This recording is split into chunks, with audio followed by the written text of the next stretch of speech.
for Real Madrid, and a bit like the game against PSG, Brian, like you kind of have to kind of almost say, like, is there an aura about them, a special aura about them, that whether it's they don't know they're beaten or the opposition get the heebie-jeebies when they're at the Bernabeu, but special things keep happening there.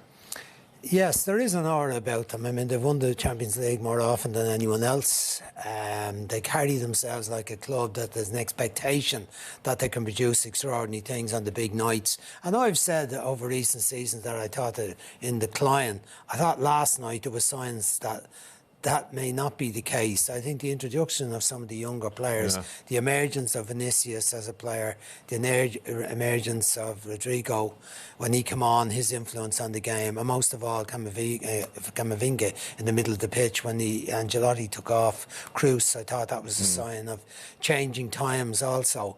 And it would appear that they might be able to do that transition, revitalise the team, win La Liga this year and possibly win the Champions League.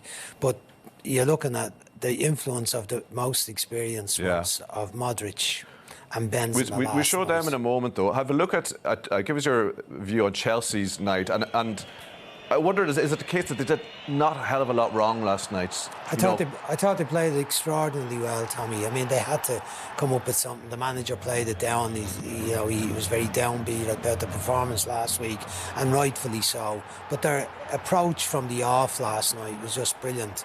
I thought Werner did very, very well in the match.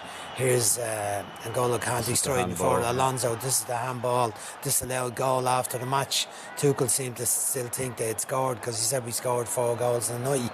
You scored 4 goals, but one is disallowed, it doesn't count. And it was very hard to see that the handball in that one. It was really, really difficult. But they performed. Kovacic in the middle of the field was outstanding. Come in instead of Jorginho. And this fella Werner on the night, his movement, his work rate, good on the ball. His big fault has been missing chances, missing goals, not scoring, not reproducing as he did at RB Leipzig.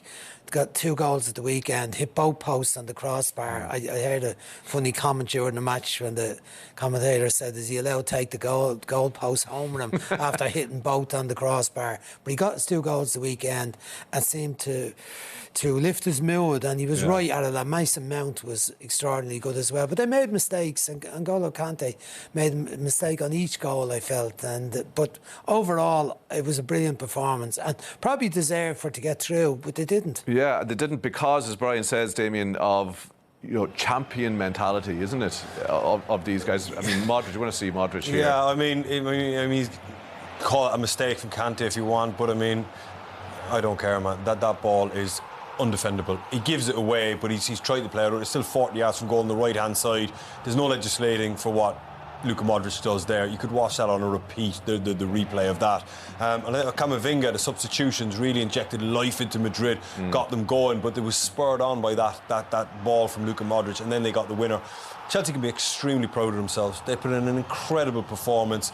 They were left with a moment to climb, and they were millimetres from getting to the top. They just ran out of steam at the end to a world-class Madrid team. I mean, I think I started working here about 3 years ago, Tom, and I remember having a discussion with you. I think the analogy I used 3 years ago was this Real Madrid team was like a tube of toothpaste. Yeah. You know, when you squeeze it up and you're getting the last bit out of it. Yeah. Well, I'll tell you what, how wrong was I? Because this lot just do not know when they're beaten. I think they're incredible. When they lost Ronaldo, Benzema stepped up.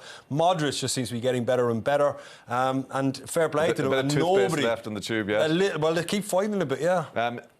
They will face Man City or Atletico in the semi-final then. I mean, I presume they'd prefer their City neighbours in that one, given the record against them in the Champions League anyway. Yeah, maybe so. But I tell you what, they know what to expect in that one, and they will also understand the prospect of playing Atletico and their style isn't easy. Yeah. It isn't easy for anyone playing against them. But you're right, they're beating them in a couple of finals, and they've had the edge over them in general. But I don't know, maybe they would like to play against a team who play a bit like themselves, who play an open, expansive game, and we'll give them chances on the counter-attack. Well, I'll tell you what, we'll save that one for later when we know who they're going to get.